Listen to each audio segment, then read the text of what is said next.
अस्सलाम वालेकुम and welcome to my channel. दोस्तों, आज की वीडियो में फ्रोनेस P5200 और PV7200 के लेटेस्ट मॉडल इन्फिनियन रिबॉर्न की मुकम्मल 42 सेटिंग की तफसीलात बताई जाएंगी, जिसमें ट्यूबलर और सादा बैटरी के वोल्टेज की अलग अलग सेटिंग बताई जाएंगी। इसके अलावा बैटरी इक्वलाइजेशन की मुकम्मल तफसीलात होंगी और कौन सी सेटिंग करके आप बिजली के बिल में ज़्यादा बचत कर सकते हैं और कौन सी सेटिंग अगर ठीक ना हो तो बिजली का बिल ज़्यादा आता है। तो ये तमाम डिटेल इस वीडियो में होंगी, वीडियो को आपने पूरा देखना है। इससे पहले वाले मॉडल जो कंपनी ने प्लाटिनियम सीरीज के नाम से लॉन्च किए थे, उनकी सेटिंग भी बिल्कुल सेम इन न्यू मॉडल जैसी ही है। PV5200 और PV7200 दोनों इन्वर्टर की सेटिंग बिल्कुल एक जैसी होती है। इनमें फ़र्क सिर्फ जो है बैटरी का होता है। PV5200 में 2 बैटरी लगती हैं, जबकि PV7200 में 4 बैटरी। तो PV5200 में बैटरी वोल्टेज की किसी सेटिंग में अगर 24 वोल्ट सेट करते हैं तो PV7200 में इन वोल्टेज का डबल यानी 48 वोल्ट रखेंगे। सिर्फ यही फ़र्क होगा, बाकी तमाम की तमाम सेटिंग इन दोनों इन्वर्टर की बिल्कुल एक जैसी ही रहेंगी। इन्वर्टर की सेटिंग में जाने से पहले इसके डिस्प्ले के बटन की बात कर लेते हैं। डिस्प्ले पर जो इंटर वाला बटन है, जब इसको 3 सेकंड के लिए प्रेस करके रखेंगे तो इन्वर्टर की सेटिंग में पहुंच जाएंगे। कोई भी सेटिंग चेंज करने के बाद सेव करने के लिए भी ये इंटर वाला बटन इस्तेमाल होगा। इसके बाद एरो डाउन और एरो अप के बटन हैं। इनसे इन्वर्टर के डिस्प्ले के मुख्तलिफ पैरामीटर चेक कर सकते हैं। मसलन इस वक्त सोलर से कितनी पावर जनरेट हो रही है, बैटरी के वोल्टेज क्या चल रहे हैं, बैटरी कितने एम्पेयर से चार्ज हो रही है। इसके अलावा जब इन्वर्टर की सेटिंग में होते हैं तब इन एरो कीज़ की मदद से सेटिंग की वैल्यू को बढ़ा या कम भी कर सकते हैं। इसके बाद होम बटन है, इसको प्रेस करेंगे तो किसी भी सेटिंग से निकल कर वापस इन्वर्टर की डिफ़ॉल्ट होम स्क्रीन पर आ जाएंगे। अब बात करते हैं इन्वर्टर की सेटिंग की। इंटर वाला बटन 3 सेकंड के लिए प्रेस करके रखेंगे तो इन्वर्टर की 00 वाली सेटिंग में पहुंच जाएंगे। इसमें मज़ीद 2 ऑप्शन होते हैं। पहला GOH, एक दफ़ा फिर इंटर दबाएंगे तो GOH ब्लिंक करने लग जाएगा, और अगर दोबारा इंटर वाला बटन प्रेस किया तो ये इन्वर्टर की तमाम 42 सेटिंग को फैक्ट्री रीसेट कर देगा। इन्वर्टर को फैक्ट्री रीस्टोर नहीं करना चाहिए, क्योंकि कंपनी की डिफ़ॉल्ट सेटिंग में वापटा प्रायोरिटी सेट होती है, तो इसका आपको नुकसान होगा। इसमें दूसरा ऑप्शन GOE का होता है। अगर इसको सिलेक्ट करके एंटर दबाएंगे तो इन्वर्टर की सेटिंग मेन्यू से निकल कर वापस होम स्क्रीन पर आ जाएंगे। इसके बाद 01 की सेटिंग आउटपुट सोर्स प्रायोरिटी की आती है। ये बहुत अहम सेटिंग होती है। मतलब आप लोड किस सोर्स से चलाना चाहते हैं, यानी आप सोलर से लोड चलाना चाहते हैं या वापडा से या फिर बैटरी से। इस सेटिंग के अंदर मज़ीद 4 सेटिंग होती हैं। इसमें पहली सेटिंग USB की है, यानी सबसे पहले आपका लोड इन्वर्टर वापडा से उठाएगा। अगर वापडा अनअवेलेबल हुई तो फिर वो सोलर से लोड उठाएगा, और अगर सोलर भी अनअवेलेबल हुआ तो फिर बैटरी से लोड उठाएगा। इस सेटिंग का सबसे बड़ा नुकसान ये है कि आपकी वापडा इन्वर्टर बहुत ज़्यादा इस्तेमाल करता है, तो इससे आपके बिजली के बिल में बचत नहीं होती। तो मेरा मशवरा है कभी भी इस सेटिंग को ना रखें। इसके बाद जो अगली सेटिंग आती है वो SUB की है, यानी सोलर यूटिलिटी और फिर बैटरी। सबसे पहले आपका इन्वर्टर लोड सोलर से उठाएगा। अगर सोलर अनअवेलेबल हुई तो इसके बाद आपका लोड वापडा पर उठाएगा। अगर वापडा भी अनअवेलेबल हुई तो इसके बाद तीसरा सोर्स बैटरी से लोड को चलाएगा। कुछ इन्वर्टर में ये सेटिंग SOL के नाम से भी मौजूद होती है। डिफ़ॉल्ट सेटिंग कंपनी ने इसमें यही रखी होती है। इस सेटिंग में दिन को सोलर पर लोड तब शिफ्ट होता है जब बैटरी आगे एक 13 नंबर की सेटिंग आएगी। जैसे ही उन वोल्टेज तक बैटरी चार्ज होकर पहुंच जाती है तब आपका लोड सोलर पर शिफ्ट हो जाता है। इस सेटिंग में आपका इन्वर्टर सारा दिन लोड सोलर पर चलाएगा, और अगर सोलर की पावर आपके लोड से कम हुई तो इजाफी पावर वो वापडा से शेयरिंग कर लेगा। लेकिन इन इन्वर्टर में ये SUB वाली सेटिंग में वापडा शेयरिंग सही से काम नहीं करती। दिन को जब सोलर की पावर आपके लोड से कम होती है, यानी आपकी सोलर जनरेशन मसलन 1000 वाट है और लोड आपका 1200 वाट का, तो 200 वाट इन्वर्टर बैटरी से लेता है, ना कि वापडा से। यानी इसको 200 वाट वापडा से लेने चाहिए, लेकिन ये बैटरी से लेता है। यानी वापडा से रियल टाइम ये इन्वर्टर शेयरिंग नहीं करते। इस कंडीशन में यानी दिन को जब सोलर की पावर कम होती है तो बैटरी डिस्चार्ज होना शुरू हो जाती है, और बैटरी जब आगे एक 12 नंबर और 42 नंबर की सेटिंग आएगी, जब उन सेटिंग के वोल्टेज तक डिस्चार्ज हो जाएगी तो इसके बाद दिन को आपके सारे का सारा लोड इन्वर्टर वापडा पर शिफ्ट कर देता है। 42 नंबर हैवी लोड और 12 नंबर नॉर्मल लोड को बैटरी से वापडा पर शिफ्ट करने की सेटिंग होती है। इसकी डिटेल मैं आगे जाकर बताऊंगा। इस सेटिंग में दूसरी कंडीशन शाम 5 या 6 बजे की आती है, यानी जब सोलर पावर बिल्कुल अवेलेबल नहीं होती तब आपका इन्वर्टर सारे का सारा लोड इस सेटिंग में फ़ौरन वापडा पर शिफ्ट कर देता है। यानी इस कंडीशन में इन्वर्टर 12 नंबर और 42 नंबर सेटिंग का इंतज़ार नहीं करता और सोलर पावर लॉस होते ही लोड फ़ौरन वापडा पर शिफ्ट कर देता है और आपकी बैटरी सिर्फ तब इस्तेमाल होती है जब वापडा की सप्लाई लॉस होगी। इसमें बैटरी का आपको अच्छा खासा बैकअप मिल जाएगा।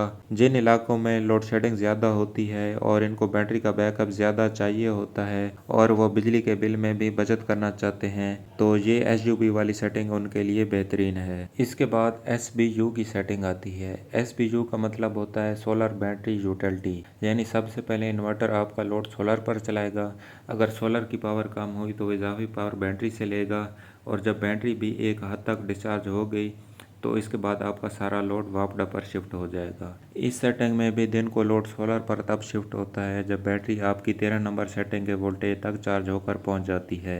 इस सेटिंग में शाम को लोड फ़ौरन वापडा पर शिफ्ट नहीं होता बल्कि रात 8 या 9 बजे तक बैटरी से चलता रहता है और जैसे ही बैटरी 12 नंबर और 42 नंबर की सेटिंग वोल्टेज तक डिस्चार्ज हो जाती है तो इसके बाद आपके सारे का सारा लोड वापडा पर शिफ्ट हो जाता है। अगर आप बिजली के बिल में ज़्यादा बचत करना चाहते हैं तो ये वाली सेटिंग कर लें, क्योंकि इसमें सोलर और बैटरी ज़्यादा इस्तेमाल होती है और वापडा कम, तो इसमें बिजली के बिल की बचत सबसे ज़्यादा होगी। लेकिन इसका नुकसान भी है कि इसमें आपको बैटरी का बैकअप थोड़ा कम मिलता है। दूसरा, बैटरी की लाइफ भी ज़्यादा इस्तेमाल होने की वजह से कम हो जाती है। इसके बाद तीसरी सेटिंग MKS की होती है। इन लेटेस्ट मॉडल में कंपनी ने यह सेटिंग निकाल दी है। इससे जो पहले वाले प्लाटिनियम सीरीज़ के मॉडल थे उनमें यह सेटिंग मौजूद थी। MKS का मतलब है ग्रिड शेयरिंग, कि इन्वर्टर आपका लोड सबसे पहले वो सोलर पर चलाएगा। अगर सोलर की पावर कम हुई तो इजाफी पावर वापडा से लेगा और battery as a third source इस्तेमाल होगी। यानी दिन को सोलर और वापडा मिक्स करके आपका लोड चलाएगा। लेकिन इन इन्वर्टर में ये सेटिंग प्रॉपर काम नहीं करती। दिन को सारा लोड सोलर और बैटरी पर शिफ्ट हो जाता है और वापडा से रियल टाइम शेयरिंग बिल्कुल नहीं होती और रात को सारा लोड जो है वापडा पर शिफ्ट हो जाता है। यानी MKS वाली सेटिंग बिल्कुल SUB की सेटिंग की तरह काम करती है। शायद इसी वजह से कंपनी ने इस सेटिंग को न्यू मॉडल से निकाल दिया है। वापडा शेयरिंग वाली सेटिंग इन तमाम छोटे सब इन्वर्टर में सही काम नहीं करती। अगर वापडा शेयरिंग वाला सोलर इन्वर्टर लेना है तो IP65 में कोई भी इन्वर्टर ले लें। मैंने देखा है उन इन्वर्टर में ये सेटिंग जो है सही काम करती है। इसके बाद दूसरी सेटिंग आती है maximum charging current solar plus वापडा, यानी सोलर और वापडा को मिलाकर बैटरी कितने एम्पेयर से चार्जिंग करना चाहते हैं। अगर आपकी 100 एम्पेयर आवर की बैटरी लगी हुई है तो करंट की सेटिंग 20 एम्पेयर कर दें और अगर 200 एम्पेयर आवर की बैटरी लगी है तो चार्जिंग करंट की सेटिंग 30 एम्पेयर कर दें। चार्जिंग करंट की सेटिंग PV5200 और PV7200 के लिए बिल्कुल एक जैसी रखनी है, क्योंकि सारी बैटरी सीरीज़ में लगी होती हैं और सीरीज सर्किट में चार्जिंग करंट सब बैटरी को एक जैसा मिल रहा होता है। इसलिए 2 बैटरियों के लिए भी वही करंट की सेटिंग होगी और 4 के लिए भी वही। अगर चार्जिंग करंट आपने 30 एम्पेयर से ज़्यादा किया तो आपकी बैटरियां जल्दी ख़राब हो जाएंगी। इसके बाद जो तीसरी सेटिंग आती है वो AC इनपुट वोल्टेज रेंज की है। इसमें 2 सेटिंग होती हैं, एक APL और दूसरी UPS। APL का मतलब अप्लाइंसेस होता है। इसमें वापडा की इनपुट वोल्टेज रेंज 90 वोल्ट से 280 वोल्ट के दरमियान होती है और power source shifting time 20 millisecond होता है। अगर आपके पास वापडा के वोल्टेज की बहुत ज़्यादा फ्लक्चुएशन होती है, यानी कभी वापडा के वोल्टेज कम हो जाते हैं और कभी ज़्यादा, तो ये वाली सेटिंग कर लें, क्योंकि इसमें आपको वोल्टेज रेंज ज़्यादा मिल जाती है। 90 वोल्ट और 280 वोल्ट के दरमियान आपका इन्वर्टर सही काम करता रहता है। APL का एक छोटा सा नुकसान ये होता है कि आपके घर में जो सेंसिटिव चीज़ें होती हैं जैसे कंप्यूटर, LED वगैरह, तो जैसे ही पावर सोर्स वापडा से सोलर पर या वापडा से बैटरी पर शिफ्ट होता है तो वो एक दफ़ा बंद होकर फिर दोबारा रीस्टार्ट होना शुरू हो जाती हैं, क्योंकि इस मोड में इन्वर्टर के अंदर रिले की शिफ्टिंग का टाइम 20 मिलीसेकंड होता है और 20 मिलीसेकंड में सेंसिटिव चीज़ें जो हैं अक्सर बंद होकर दोबारा रीस्टार्ट होना शुरू हो जाती हैं।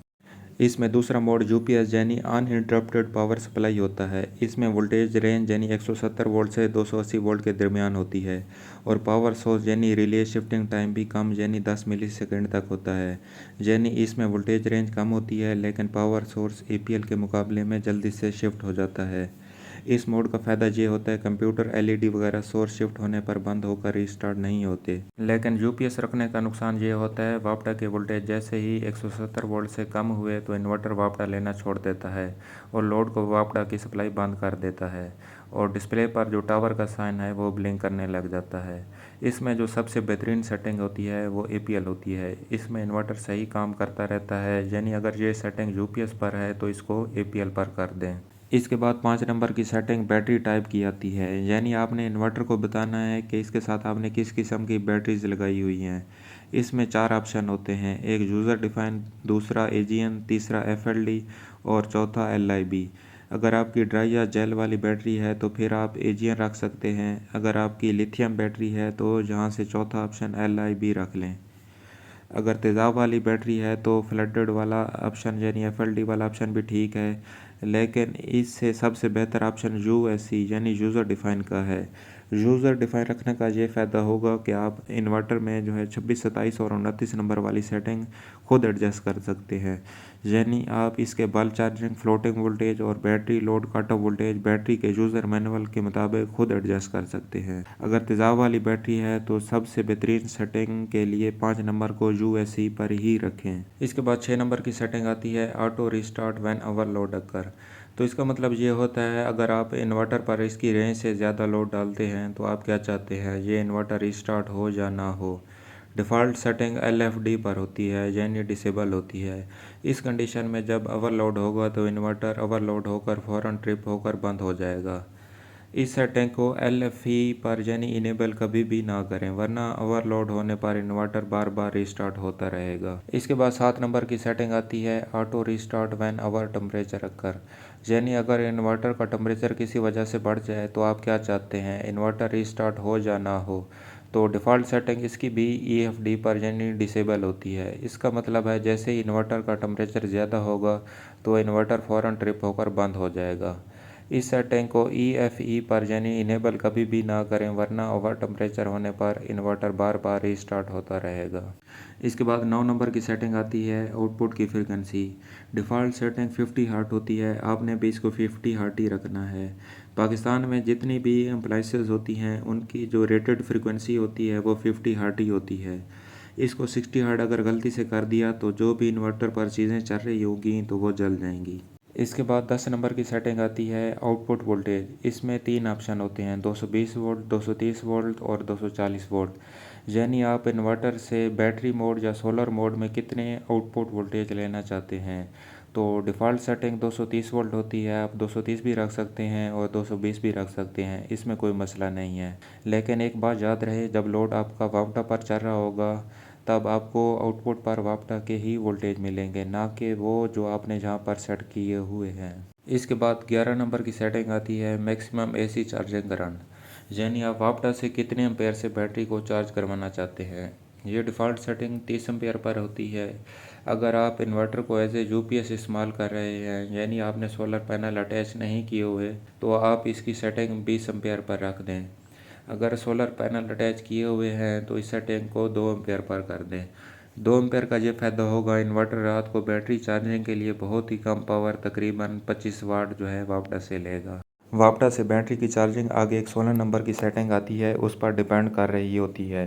अगर 16 नंबर में वापडा से चार्जिंग ऑफ है तो जहाँ जितने मर्जी एम्पेयर रख लें, बैटरी वापडा से चार्ज नहीं होगी। इसके बाद 12 नंबर की सेटिंग आती है बैक टू यूटिलिटी सोर्स। ये वाली सेटिंग सबसे अहम होती है। इसका मतलब ये है कि बैटरी कितने वोल्टेज तक डिस्चार्ज हो जाए कि आपका नॉर्मल लोड वापडा पर शिफ्ट हो जाए, यानी ये आपके नॉर्मल लोड को बैटरी से वापडा पर शिफ्ट करने की सेटिंग होती है। इस सेटिंग को नॉर्मल लोड कट ऑफ वाली सेटिंग इसलिए कह रहा हूँ क्योंकि हैवी लोड के कट ऑफ की सेटिंग आगे 42 नंबर पर आएगी और हैवी लोड नॉर्मल लोड से पहले ही कट ऑफ हो जाता है। इसकी डिटेल मैं आगे जाकर बताऊँगा। 12 नंबर की सेटिंग कुछ इस तरह काम करती है। अगर आपने सेटिंग नंबर 1 में SBU या SUB रखा हुआ है तो दिन को तो आपका लोड सोलर पर चलता रहेगा। अगर दिन में सोलर की पावर कम हुई या जैसे ही शाम का वक्त होगा तो इन्वर्टर बैटरी से लोड लेना शुरू कर देगा। तो बैटरी कितने वोल्टेज तक डिस्चार्ज होकर पहुंच जाए तो फिर आपका जो नॉर्मल लोड है वो वापडा पर शिफ्ट हो जाए। तो ये वो वाले वोल्टेज की सेटिंग होती है। इसकी बेहतरीन सेटिंग PV 5200 के लिए 23.5 वोल्ट है और अगर आपका PV 7200 वाला इन्वर्टर है तो इन वोल्टेज का डबल यानी 47 वोल्ट कर दें। ये वाली सेटिंग ट्यूबलर और सादा दोनों बैटरियों के लिए सेम ही होगी। अगर आपने 16 नंबर सेटिंग से वापडा से चार्जिंग को ऑन रखा हुआ है तो लोड वापडा पर शिफ्ट होते ही बैटरी चार्जिंग भी वापडा से स्टार्ट कर देगा। इसके बाद 13 नंबर की सेटिंग आती है बैक टू बैटरी मोड। ये भी सबसे अहम सेटिंग होती है, यानी अगले दिन सुबह बैटरी कितने वोल्टेज तक सोलर से चार्ज हो जाए तो इसके बाद आपका सारा लोड सोलर पर शिफ्ट हो जाए, यानी ये लोड को सोलर पर शिफ्ट करने की सेटिंग होती है। कुछ लोग इसको फुल पर कर देते हैं। इसका नुकसान ये होता है बैटरी अक्सर फुल नहीं होती तो आपका लोड फिर सोलर पर शिफ्ट नहीं होता, तो इससे जो है आपके बिजली के बिल में बचत नहीं होगी। लिहाजा इस सेटिंग को PV 5200 के लिए 28 वोल्ट पर रखें। अगर PV 7200 वाला इन्वर्टर है तो इन वोल्टेज का डबल यानी 56 वोल्ट कर दें। यानी जैसे ही आपकी बैटरी 56 वोल्ट या 28 वोल्ट तक चार्ज हो जाएगी तो इसके बाद आपका इन्वर्टर सारा लोड सोलर पर शिफ्ट कर देगा। लेकिन याद रहे दिन को लोड सोलर पर सिर्फ उस वक्त शिफ्ट होगा जब आपने सेटिंग 1 में SBU या SUB रखा हुआ होगा। इसके बाद 16 नंबर की सेटिंग आती है चार्जिंग सोर्स प्रायोरिटी की। ये भी बहुत अहम सेटिंग होती है। इसका मतलब है आप बैटरी को किस सोर्स से चार्ज करवाना चाहते हैं। आया वापडा से चार्ज करवाना चाहते हैं या सोलर से करवाना चाहते हैं या वापडा और सोलर दोनों को मिलाकर बैटरी की चार्जिंग करवाना चाहते हैं। इसमें जो पहली सेटिंग आती है वो CSO की है। CSO का मतलब होता है दिन में बैटरी सिर्फ सोलर से चार्ज होगी, यानी दिन टाइम में वापडा चार्जिंग के लिए इस्तेमाल नहीं होगी। लेकिन जैसे ही शाम का टाइम होगा यानी जब सोलर अवेलेबल नहीं होगी तो बैटरी की चार्जिंग वापडा से स्टार्ट हो जाएगी। अगर आपने सेटिंग 1 में SUB रखा हुआ है तो वापडा इस सेटिंग में बैटरी को फुल चार्ज नहीं करता, बल्कि बैटरी के वोल्टेज के 13 नंबर की सेटिंग के वोल्टेज तक चार्ज करता है। जैसे ही बैटरी के वोल्टेज 13 नंबर सेटिंग वाले वोल्टेज के बराबर पहुंचते हैं तो ये वापडा की चार्जिंग को भी बंद कर देता है और लोड आपका वापडा पर ही चलता रहता है। लेकिन इन इन्वर्टर में मसला ये होता है कि ये वाली सेटिंग इन इन्वर्टर में प्रॉपर काम नहीं करती और बैटरी वापडा से मुसलसल चार्ज होती रहती हैं। अगर आपने सेटिंग 1 में SBU मोड रखा हुआ है तो जैसे ही 13 नंबर सेटिंग के वोल्टेज तक वापडा से बैटरी चार्ज होकर पहुंचती है तो आपका लोड दोबारा सारा बैटरी पर शिफ्ट हो जाता है और फिर जब बैटरी 12 नंबर की सेटिंग के वोल्टेज तक डिस्चार्ज हो जाती है तो दोबारा लोड वापडा पर शिफ्ट हो जाता है। यानी रात को इन्वर्टर अपना सोर्स वापडा से बैटरी और फिर बैटरी से वापडा पर बार बार शिफ्ट करता रहता है। कुछ लोग इस मसले से बचने के लिए 13 नंबर सेटिंग को फुल पर कर देते हैं, जिससे रात को सोर्स शिफ्टिंग वाला मसला तो हल हो जाता है। लेकिन इसमें एक और मसला आ जाता है कि इन्वर्टर सुबह दिन को लोड जल्दी सोलर पर शिफ्ट नहीं करता। ये चीज़ इकनॉमिकली भी ठीक नहीं है, यानी रात को आप बैटरी को वापडा से चार्ज करें और फिर रात को ही दोबारा बैटरी से लोड चलाएं, क्योंकि AC-DC कन्वर्जन में पावर का लॉस भी होता है। अगर आप रात को वापडा से भी चार्जिंग करवाना चाहते हैं तो सेटिंग 1 में SUB रखें ताकि इसमें सोर्स बार बार शिफ्ट ना हो। अच्छे इन्वर्टर जैसे इन्वरेक्स वगैरह में मैंने देखा है अगर उनका SUB मोड हो या SBU मोड हो तो वो रात को CSO मोड में वापडा से चार्जिंग 13 नंबर पर स्टॉप कर देते हैं और बार बार इनमें रात को वापडा से बैटरी और बैटरी से वापडा पर सोर्स शिफ्टिंग का मसला नहीं होता। और दूसरा, सुबह दिन को सोलर पर लोड भी जल्दी शिफ्ट हो जाता है क्योंकि इसमें 13 नंबर सेटिंग को फुल पर नहीं रखना पड़ता। इसके बाद जो इसमें दूसरी सेटिंग आती है वो SNU सोलर एंड यूटिलिटी की है, यानी सोलर और वापडा दोनों को मिलाकर बैटरी अगर आप चार्जिंग करवाना चाहते हैं तो ये वाली सेटिंग रख लें।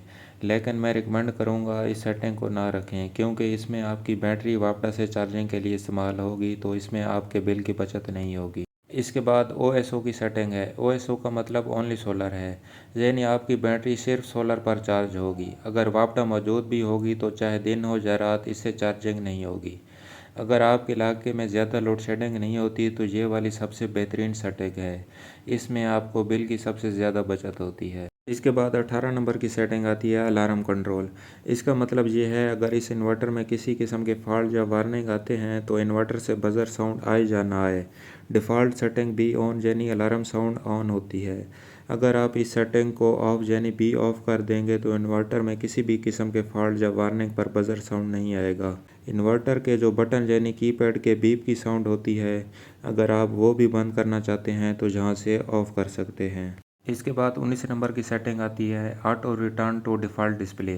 इसमें ESP डिफ़ॉल्ट पर होती है। इसका मतलब ये है कि अगर आपने इन्वर्टर का 1 मिनट तक कोई भी बटन प्रेस नहीं करते तो इन्वर्टर अपनी डिफ़ॉल्ट स्क्रीन पर आ जाएगा, जिसमें इनपुट और आउटपुट वोल्टेज वगैरह स्क्रीन पर शो होने लग जाएंगे और वही दिखाता रहेगा।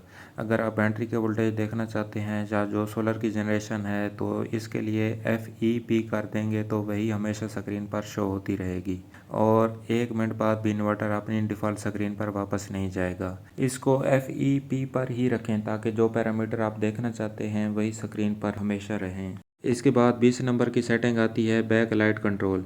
ये इन्वर्टर के डिस्प्ले की लाइट को ऑन या ऑफ़ करने के लिए होती है। अगर 1 मिनट तक आप कोई बटन प्रेस नहीं करते तो ये ऑफ़ करने से इन्वर्टर की स्क्रीन की लाइट बंद हो जाएगी। फिर जब कोई बटन प्रेस करेंगे तो लाइट सिर्फ तब ऑन होगी। इसके बाद 22 नंबर की सेटिंग आती है be while primary source is interrupted. इसका मतलब ये है अगर आपका जो प्राइमरी सोर्स है जैसे सोलर या वापडा, जब वो लॉस होते हैं तो आप क्या चाहते हैं कि इन्वर्टर बीप साउंड दे या ना दे।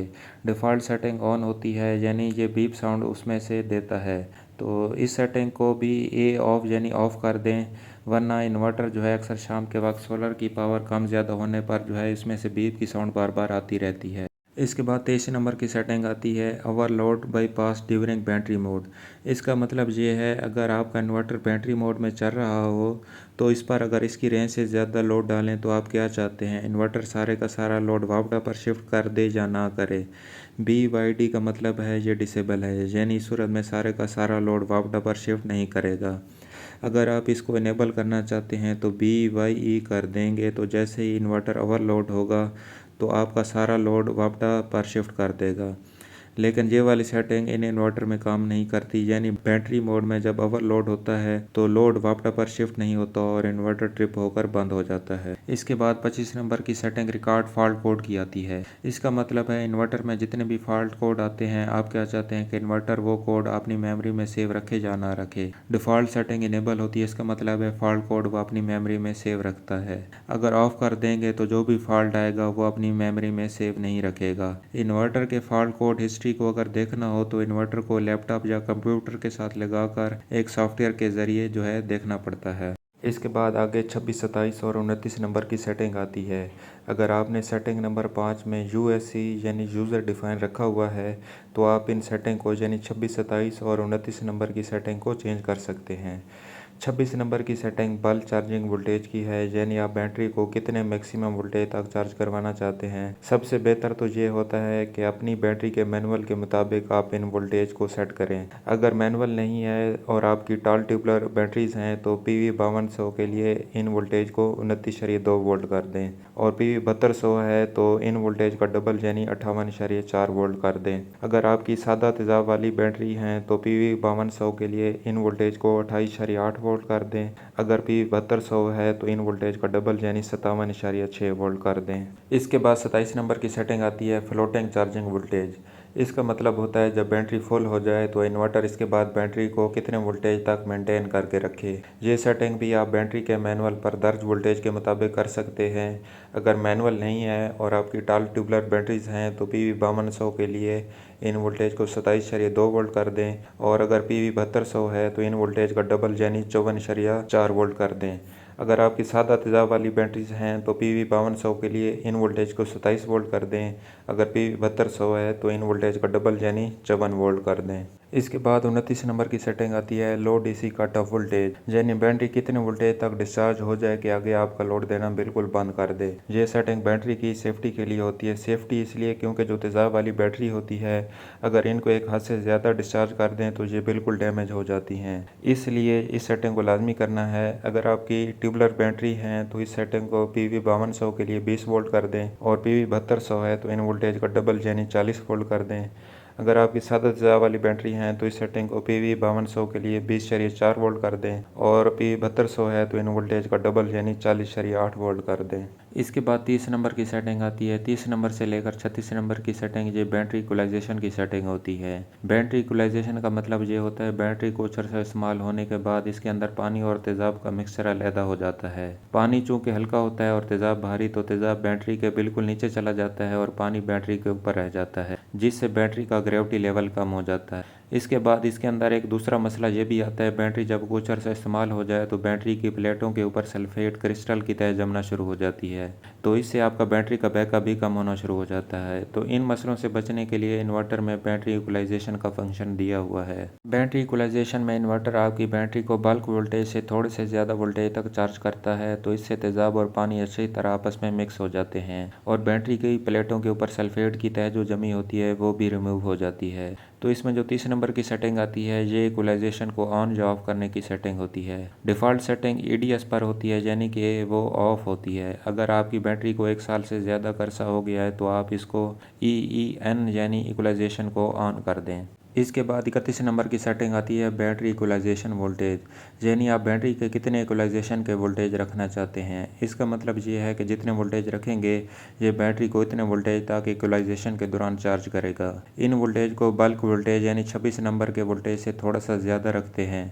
अगर आपकी टॉल ट्यूबलर बैटरी है तो PV 5200 के लिए इन वोल्टेज को 30.8 वोल्ट कर दें, और अगर PV 7200 है तो इन वोल्टेज का डबल यानी 61.6 वोल्ट कर दें। अगर आपकी सादा तेज़ाब वाली बैटरी हैं तो PV 5200 के लिए 29.6 वोल्ट कर दें, और अगर PV 7200 है तो इन वोल्टेज का डबल यानी 59.2 वोल्ट कर दें। इसके बाद 33 नंबर की सेटिंग आती है बैटरी इक्वलाइजेशन टाइम। ये टाइम मिनट में आ रहा होता है, यहाँ पर 60 मिनट है, तो इसका मतलब ये है ये 1 घंटे के लिए बैटरी के वोल्टेज जो आपने 31 नंबर में सेट किए थे उन वोल्टेज को 1 घंटे तक ये मेंटेन करके रखेगा। तो इसकी डिफ़ॉल्ट सेटिंग 60 मिनट ही रहने दें। इसके बाद 34 नंबर की सेटिंग आती है बैटरी इक्वलाइजेशन टाइम आउट। ये डिफ़ॉल्ट 120 मिनट होता है, आपने भी 120 मिनट ही रखना है। इसका मतलब ये है कि 31 नंबर में बैटरी इक्वलाइजेशन के जो वोल्टेज रखे थे ये उतने वोल्टेज तक ले के जाने के लिए 120 मिनट तक कोशिश करेगा। अगर 120 मिनट में वोल्टेज मेंटेन नहीं हुए तो फिर इन्वर्टर इक्वलाइजेशन छोड़ देगा। इसके बाद 35 नंबर की सेटिंग आती है इक्वलाइजेशन इंटरवल। इसका मतलब ये होता है कि आप कितने दिनों बाद चाहते हैं कि बैटरी की इक्वलाइजेशन इन्वर्टर खुद ब खुद ऑन कर दे। तो ये डिफ़ॉल्ट सेटिंग 30 दिन होती है, आपने भी 30 दिन ही रखना है। तो जैसे ही 30 दिन पूरे होंगे तो इन्वर्टर खुद ब खुद आपकी इक्वलाइजेशन स्टार्ट कर देगा। इसके बाद 36 नंबर की सेटिंग आती है equalization activated immediately. Default setting ADS पर यानी डिसेबल होती है। अगर आप इसको AEN कर देंगे तो इन्वर्टर फ़ौरन आपकी बैटरी इक्वलाइजेशन स्टार्ट कर देगा और डिस्प्ले पर E9 का वार्निंग इंडिकेटर शो करने लग जाएगा, जिससे आपको पता लग जाएगा कि इन्वर्टर में इक्वलाइजेशन स्टार्ट हो चुकी है। यानी ये वाली सेटिंग मैनुअली इक्वलाइजेशन को ऑन ऑफ करने की होती है। इसका फ़ायदा ये होता है आप अपनी मर्ज़ी से जब दिन को सोलर की पावर ज़्यादा होती है तब आप इस सेटिंग को ऑन करके बैटरी की इक्वलाइजेशन स्टार्ट करवा सकते हैं, और जब इक्वलाइजेशन 2 घंटे बाद हो जाए तो बाद में इसको ऑफ भी कर सकते हैं। इसके बाद 37 नंबर की सेटिंग आती है ग्रिड टाई ऑपरेशन। अगर आपने नेट मीटरिंग की हुई है तो इस सेटिंग को HYD कर देंगे तो जो भी सोलर से इजाफी पावर होगी वो वापडा को चली जाएगी। अगर नेट मीटर नहीं है तो इस सेटिंग को ऑफ ही रखें, वरना आपके मीटर की रिवर्स लाइट ऑन हो जाएगी और आपको बिल ज़्यादा आएगा। इसके बाद 38 नंबर की सेटिंग आती है grid tie current. Default setting 10 ampere per होती है। इसका मतलब है नेट मीटरिंग में ये वापडा की तरफ यानी ग्रिड को मैक्सिमम 10 एम्पेयर तक करंट भेजेगा। इस वैल्यू से ज़्यादा करंट को ना रखें, वरना इन्वर्टर हीट अप होकर ख़राब भी हो सकता है। इसके बाद 39 नंबर की सेटिंग आती है LED पैटर्न लाइट। इन्वर्टर की बॉडी के ऊपर जहाँ फ्रोनेस लिखा हुआ है ये इन लाइट को ऑन या ऑफ करने की सेटिंग होती है। इसके बाद 41 नंबर की सेटिंग आती है ड्यूल आउटपुट। ये अहम सेटिंग होती है, जब तक आप इस सेटिंग को L2O पर नहीं करेंगे तब तक आपका हैवी लोड नहीं चलेगा। डिफ़ॉल्ट सेटिंग हैवी लोड की L2F पर होती है, यानी डिसेबल होती है। अगर ड्यूल आउटपुट यूज़ कर रहे हैं तो इसको L2O पर कर दें। इसके बाद आखिरी सेटिंग 42 नंबर की आती है। ये भी बहुत अहम सेटिंग होती है। ये सेटिंग हैवी लोड को बैटरी से कट ऑफ करवा के वापडा पर शिफ्ट करने की सेटिंग होती है, बिल्कुल 12 नंबर सेटिंग की तरह। 12 नंबर सेटिंग में आपका नॉर्मल लोड बैटरी से वापडा पर शिफ्ट होता है। इसी तरह जो आपने 12 नंबर सेटिंग में वोल्टेज रखे हैं उनसे ज़्यादा वोल्टेज यहाँ रखने हैं, ताकि आपका हैवी लोड नॉर्मल लोड से पहले कट ऑफ हो जाए और हैवी लोड आपकी बैटरियों को इस्तेमाल ना करे। इसकी बेस्ट सेटिंग PV 5200 के लिए 24 वोल्ट है और PV 7200 के लिए इनका डबल यानी 48 वोल्ट कर दें। ये सेटिंग ट्यूबलर और सादा दोनों बैटरियों के लिए यही रखें। फ्रेंड, सेटिंग की वीडियो यहीं तक थी। अगर वीडियो पसंद आई है तो लाइक कर दें और मेरे चैनल को सब्सक्राइब भी कर दें।